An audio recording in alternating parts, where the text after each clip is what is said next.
¿Qué tal? ¿Cómo están? Comenzamos el repaso de la actualidad parlamentaria. Esta semana, cuarto pleno monográfico del curso político dedicado a educación. Los partidos de la oposición han puesto en entredicho las decisiones que el consejero Mendoza ha tomado en estos 10 meses de gobierno y han tildado las decisiones del Ejecutivo de sectarias. Los 4 partidos que sustentan al Ejecutivo de Barcos se han mostrado dispuestos a desarrollar un sistema educativo público estable. No hemos quitado líneas de PAI de ningún centro. Hemos adecuado la oferta a la demanda previa, como siempre se ha hecho. Se trata de un procedimiento ordinario que afecta a todos los modelos lingüísticos por igual, por lo que si no se está de acuerdo con este sistema, habrá que hacer una propuesta de cambio estructural, algo que hoy se ha echado en falta. Han transcurrido 5 años desde la última convocatoria de oposiciones. 5 años que se han traducido en una enorme eventualidad en las plantillas de los centros educativos y a pesar de las nefastas gestiones del anterior Gobierno, que casi provocan que el Ministerio anulara esta convocatoria, hemos podido sacarla adelante, aunque con menos plazas de las deseables y necesarias. Una vez más, donde otros ven un gasto recortable, nosotros tenemos clarísima la idea de que no hay mejor inversión de futuro que precisamente la educación. Durante varias horas el blanco de este monográfico ha sido el Departamento de Educación y en concreto su consejero José Luis Mendoza. Un pleno propuesto por el Partido Popular que ha subido al atril para pedir al Ejecutivo que escuche a la ciudadanía, responda a la demanda de programas en inglés y se aleje de imposiciones. Utilizan la educación como instrumento de adoctrinamiento político y entiendo que sabrá que a esto se le llama fascismo. Tanto UPN como PSN han pedido acabar con la moratoria del PAI y han acusado al Gobierno de Barcos de tomar decisiones que solo favorecen a los suyos. ¿Ustedes de verdad creen que el sistema educativo en Navarra se merece esto? La gestión educativa se ha convertido en una pesadilla para miles y miles de familias en Navarra que se han sentido pisoteadas, que se han sentido ninguneadas, que se han sentido no respetadas. Así que no vengan luego con el clásico victimismo nacionalista diciendo que la sociedad les excluye porque son ustedes ahora gobernando los que quieren separarse de los demás. Los socialistas también han abogado por alcanzar un pacto para garantizar un sistema educativo estable, con financiación y de calidad. Una propuesta similar es a la que se han referido los partidos que sustentan al Ejecutivo de Barcos. Apostamos de forma decidida por la aprobación de una nueva ley de educación, consensuada y centrada en una educación para todas y todos, y que tenga como finalidad el desarrollo integral del alumnado y la cohesión social. Y acabando con las prácticas de censura nos tenía sometidos los gobiernos de UPN. Aquí no existe ninguna casa de brujas, como ha dicho el señor Esparza, contra el inglés. Defendemos derogar la LOMCE y empezar a preparar una ley foral de la educación en Navarra. Es la necesidad de priorizar y potenciar la escuela pública, que sea el eje vertebrador del sistema educativo navarro. El Gobierno ha asegurado que durante estos 10 meses ha trabajado con AHINCO para mejorar el precario panorama heredado por el anterior Ejecutivo. Repasamos también el resto de la información parlamentaria y seguimos hablando de educación porque el rector de la UMNA comparecía en comisión. Alfonso Carlosena defendía que la reforma de matrículas que está impulsando el centro y que rechazan los estudiantes es un cambio de organización académica sencillo y que no supone un encarecimiento de las matrículas. Los cambios planteados por la dirección de la UMNA cuentan con el rechazo de los estudiantes que han realizado varias protestas como esta que terminaron con la intervención de la Policía Foral. Pues efectivamente, yo soy el primero que cree que la violencia no debe estar en ningún lado y donde menos en la universidad, pero yo la violencia la sentí en mi persona y desde luego la decisión se puede cuestionar o no, que si no hubiera sido por eso, ese consejo no se hubiera podido celebrar. Yo me imagino que desde luego ustedes como parlamentarios no tolerarían que un parlamento no se pudiera reunir y tomar decisiones. Bueno, pues el Consejo de Gobierno es el Parlamento de la Universidad Pública de Navarra. El rector ha explicado que hace 2 años ya se adoptó este cambio en 11 de los 18 grados de la universidad y que ahora se ha hecho extensivo al resto para corregir una situación que en los últimos años estaba ocasionando inconvenientes. Nosotros no hacemos las cosas por capricho, ni mucho menos. Es decir, si implementamos sistema semestral puro fue porque creíamos que funcionaba bien. Dejamos aparte cuestiones de complejidad burocrática, de no burocrática, porque creíamos que para los alumnos era bueno. Nosotros intentamos lo mejor para los alumnos y ahora creemos que no tiene sentido y por eso lo hemos cambiado. Insisto, tenemos un contrato con la ANECA que nos dice que tenemos que hacer unas cosas que tenemos que hacerlas.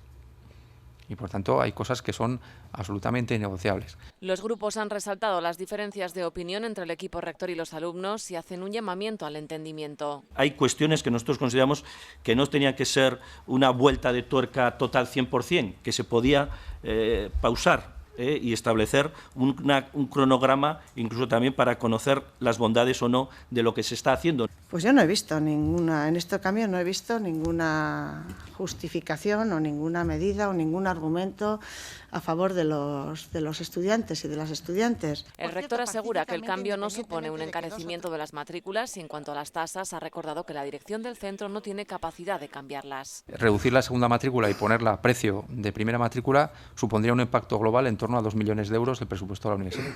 El rector ha desmentido que los cambios afecten al pago fraccionado o al mantenimiento de las asignaturas en euskera o inglés. Todo tan reglado, eso sí.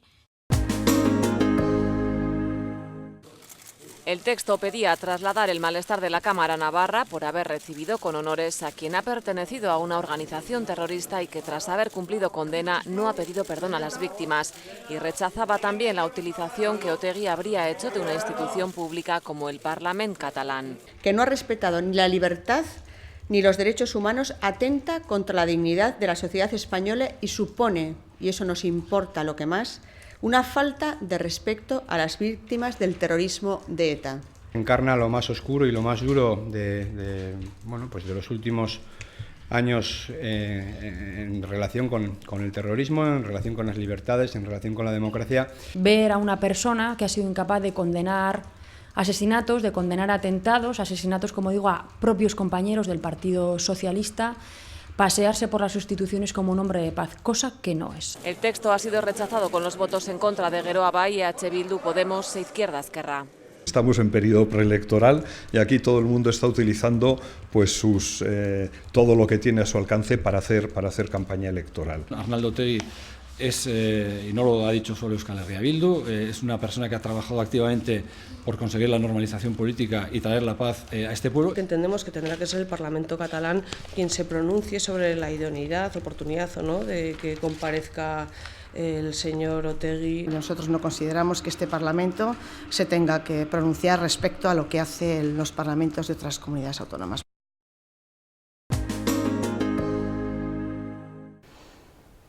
Es tiempo ya para la entrevista. Esta semana charlamos con Iñaki Iriarte, de Unión del Pueblo Navarro. Bienvenido. Muchas gracias.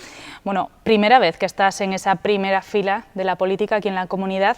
¿Cómo ha sido ese salto de ser profesor a parlamentario? Bueno, tengo que decir que he seguido siendo profesor, he seguido dando clases en la Universidad Pública del País Vasco. En un momento dado apareció la oportunidad de figurar en la lista al Parlamento de Unión del Pueblo Navarro. Me parecía que era una oportunidad de trabajo bonita, que podía ser una actividad muy interesante y nada, me lancé y me decidí. Te lanzaste a una aventura que, ¿cómo lo llevas? Porque esta semana se cumple el año, sí, el primer aniversario de que tengas este escaño. Pues lo he cumplido de un momento con más trabajo del que pensaba. Cuando uno está fuera de la política da por sentado o asume ese tópico de que los políticos trabajan muy poco. Luego he comprendido que para hablar 5 minutos muchas veces tienes que estar preparando esa intervención durante una semana, con lo cual es bastante más trabajo. Y luego el ir y venir de Bilbao pues se está haciendo duro, la verdad. ¿Y piensas seguir con tu carrera profesional como profesor? Sí, sí, para mí desde el principio una de las condiciones que puse era continuar como profesor. A mí eso es lo que me llena. Esto puede ser bonito, puede ser interesante, pero donde me siento realmente cómodo es en la labor de docente. Bueno, un año, como decíamos, de las elecciones del 24 de mayo, también un año desde que Navarra viviera un vuelco político. ¿Cómo defines este año gobernado por el gobierno de Uxue Barkos? ¿Ha cambiado tanto la manera de hacer política?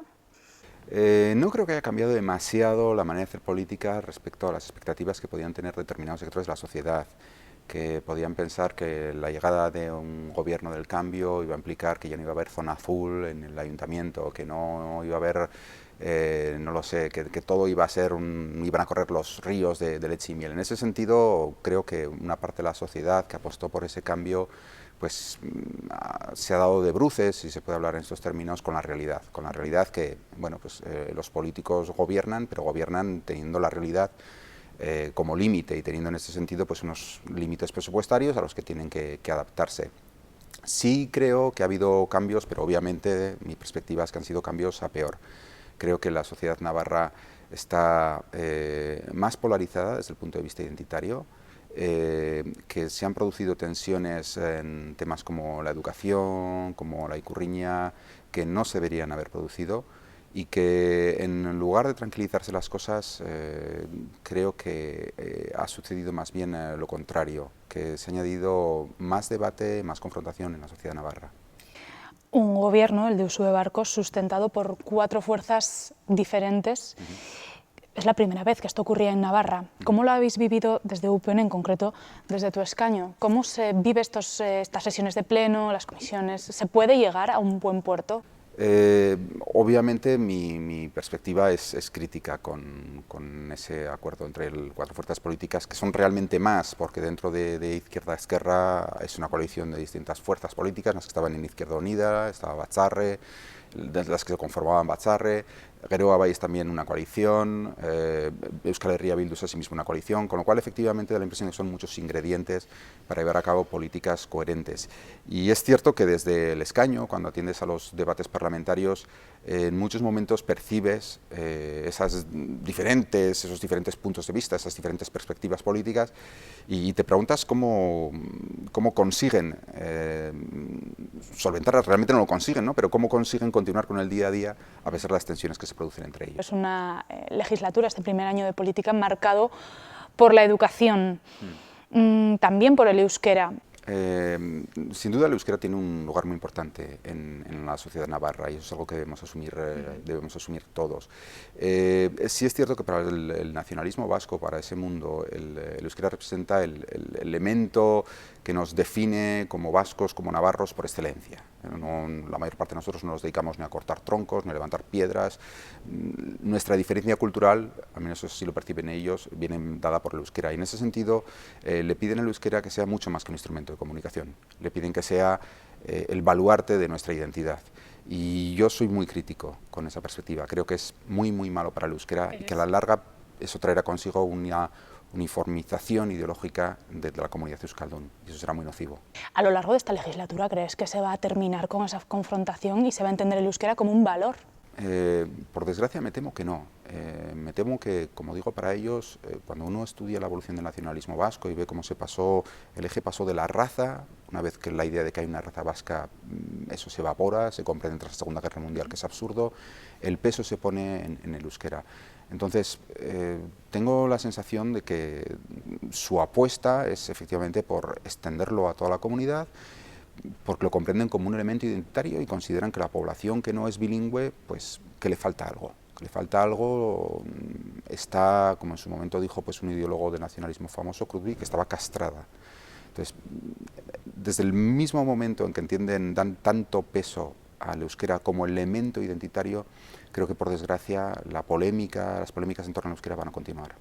Esta semana en el Parlamento también habéis recibido varios representantes, a uno de tus compañeros, podemos decir, al profesor y rector ahora de la Universidad Pública de Navarra, Alfonso Carlosena, en el que defendía las matrículas, pero a la vez explicaba cómo se había sentido en esa huelga estudiantil. ¿Cómo lo entendiste tú como profesor, que me imagino que te enfrentarás muchas veces a los alumnos, pero ¿son esas maneras? Yo debo reconocer que mi experiencia, si tuviera que dar un porcentaje, el 95% de las ocasiones, tal vez más, ha sido de respeto mutuo. He tenido desde luego intercambio de puntos de vista, pero no he vivido situaciones demasiado desagradables, con algunas excepciones. Comprendo con todo bien lo que vivió el rector Carlosena, y efectivamente entiendo que el impedir el acceso a la Junta de Gobierno, a celebrar una sesión, es algo que va más allá de la protesta pacífica.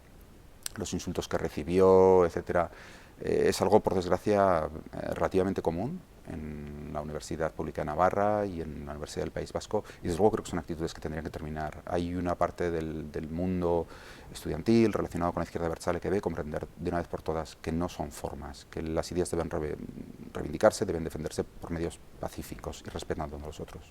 Esta semana también, aquí en el Salón de Plenos, pleno monográfico de educación. ¿Cómo se enfrenta UPN y, bueno, como también en la Comisión de Educación a la que perteneces, cómo os enfrentáis desde UPN al estrado? ¿Qué es lo que pensáis que se puede llevar a cabo? ¿Qué medidas vais a llevar a cabo o vais a defender? Básicamente creo que van a ser, yo diría que 2 o 3 ideas. La primera, la apuesta en favor del PAI. Subrayar que el PAI no es un invento, el resultado de unas maniobras para paralizar el euskera, que el PAI es una apuesta estratégica educativa de esta comunidad, que el PAI favorece a todo el mundo y que sobre todo ofrece una oportunidad a las familias con rentas más bajas, eso en primer lugar. En segundo lugar, que debe producirse una igualdad, un tratamiento igualitario de los distintos modelos y programas. No es posible que los modelos en la zona loboscófona estén recibiendo transporte gratuito, ayudas a comedores que las familias están mandando a sus hijos, hijas a otros modelos o programas no están recibiendo. Creemos que debe ofrecerse una igualdad en ese sentido.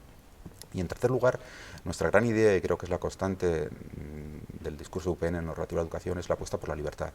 Los padres han de tener libertad para elegir modelo y libertad para elegir centro concertado o público. Vamos a pasar ahora a los asuntos de mesa y junta que esta semana se aprobaban todos los representantes de los partidos políticos. Uno de los asuntos era una declaración institucional que presentaba el Partido Popular sobre la visita de Otegi al Parlamento catalán. Ha sido apoyada por UPN y también por PSN y, por supuesto, por el Partido Popular. ¿Qué te parece a ti estos actos, estos eventos en los que el Partido Popular, bueno, decían que lo presentaban a Otegi como un héroe? ¿Cómo consideras estos eventos y cómo lo entiendes? Otegi es una persona que ha sido condenada, por lo menos en 2 ocasiones que yo recuerde, por integración en banda armada. En una de ellas por participar en un secuestro y en otro por promover la reconstrucción de Batasuna, entendida como un instrumento al servicio de ETA. Es una persona que ha cumplido su condena. En el sentido es un ciudadano que tiene los mismos derechos que cualquiera de nosotros, por supuesto que sí. Ahora bien, lógicamente no nos complace la idea de presentar a Otegi como una especie de Nelson Mandela vasco, como un hombre de paz. No lo ha sido, no lo ha sido. No, sus discursos, sus palabras, sus declaraciones tras ser de presión no nos hacen pensar en ningún tipo de arrepentimiento. No vemos en sus palabras una búsqueda de la conciliación, de la paz, vemos más bien un rechazo estratégico a la violencia que un rechazo sincero a la misma. Y en este sentido, el hecho de que instituciones como el Parlamento de Cataluña se presten para hacerle la campaña electoral, promoviéndolo como un Mandela vasco, nos parece vergonzoso y muy negativo. Bueno, se nos acaba el tiempo ya, pero antes quiero saber cómo te enfrentas a estos 3 años todavía que queda de legislatura, compartiendo tiempo en el escaño y también en la universidad. Pues lo tendré que hacer de la mejor manera posible, muchas veces no es sencillo. Llegan mociones, como antes he dicho, sobre temas que no tienes ni idea, sobre que conoces muy poco y en cuestión de 2 semanas debes estar leyendo documentación, tratando de hacerte con un criterio, ser capaz de elaborar un discurso, sintetizarlo, porque en 5 o 10 minutos no da tiempo a decir mucho y no resulta sencillo, pues no sé, tendré que sobrevivir como sea. Bueno, pues seguro que lo consigues. Muchas gracias, Iñaki, por atendernos. Muchas gracias a vosotros. Gracias. Pues hasta aquí este tiempo de entrevista, esta vez desde el escaño de Unión del Pueblo Navarro con Iñaki Iriarte.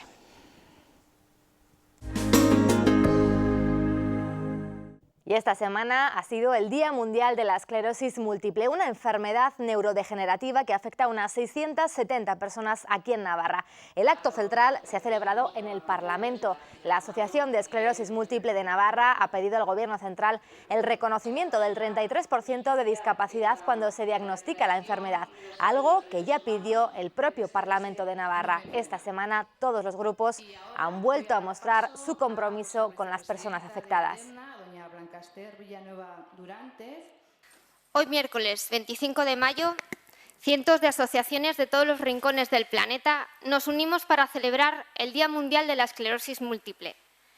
Este acontecimiento reúne a la comunidad global de esclerosis múltiple para compartir historias, sensibilizar y hacer campaña con y para todas las personas afectadas por esta enfermedad.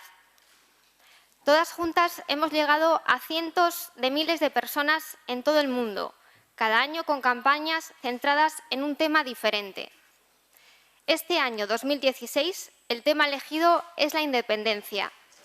Un diagnóstico de esclerosis múltiple puede hacer que se te venga el mundo encima. Muchas personas piensan que tener esclerosis múltiple puede impedirles llevar una vida normal, algo que sin duda no es del todo cierto.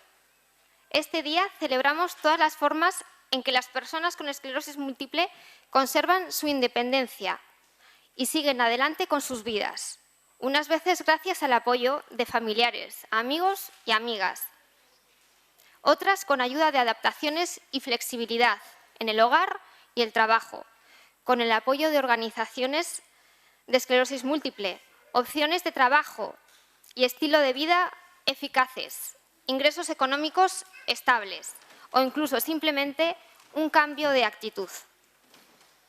Las personas con esclerosis múltiple podemos ser independientes, reconociendo que la independencia puede tener diferentes significados según de quién se trate.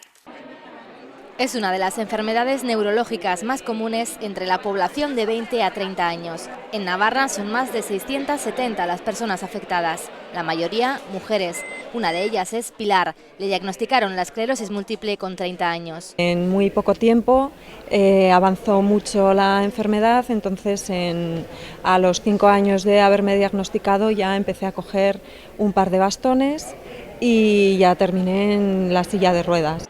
Ahora tiene 40 y es madre de un niño de 5 años. He podido ser madre. Ella y el resto de personas afectadas piden el reconocimiento del 33% de la discapacidad en el momento del diagnóstico. Contratar a una persona con discapacidad tiene unas exenciones a nivel de seguridad social muy importantes, prácticamente del 100%. Muchísimas personas no dicen que tienen esclerosis múltiple porque decir que tienes esclerosis múltiple en la mayoría de los casos significa que puedes perder tu puesto de trabajo. Reivindican también una apuesta por la investigación, porque aún no se saben las causas de la esclerosis múltiple ni tampoco tiene cura. Una enfermedad incierta, no sabemos cómo va a evolucionar. Piden ser visibles todo el año y pese a todo lanzan un mensaje positivo.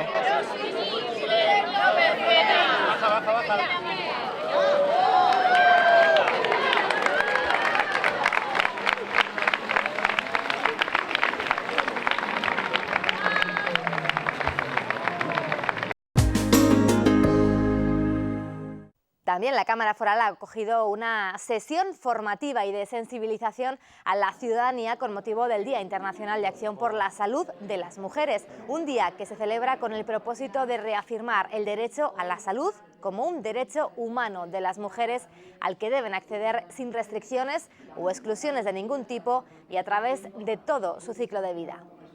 Esta jornada en realidad es una continuidad de actuaciones que estamos haciendo dentro del Parlamento de Navarra, introduciendo lo que se llama la perspectiva de género de muchos temas, y hoy tiene un motivo que es que el 28 de mayo es el Día Internacional de las Mujeres y la Salud, donde lo ponemos hoy para que la gente se entere con tiempo. Lo que se va a hacer hoy es comprender aquellas especificidades que hoy faltan todavía por conseguir desde el punto de vista de la salud de las mujeres, es decir, qué diagnósticos nos están haciendo bien, qué cosas nos están cumpliendo bien, o aquello, diríamos, que empieza desde la violencia machista también, pero pasando, es decir, por todo tipo de enfermedades diferentes, si se está actuando bien o no, y además no solo en Navarra, sino de manera general a nivel mundial, es decir, reconocer los derechos sexuales y reproductivos de todas las mujeres y el derecho a una asistencia sanitaria para todas. Terminamos, volvemos la semana que viene con toda la información parlamentaria. Adiós.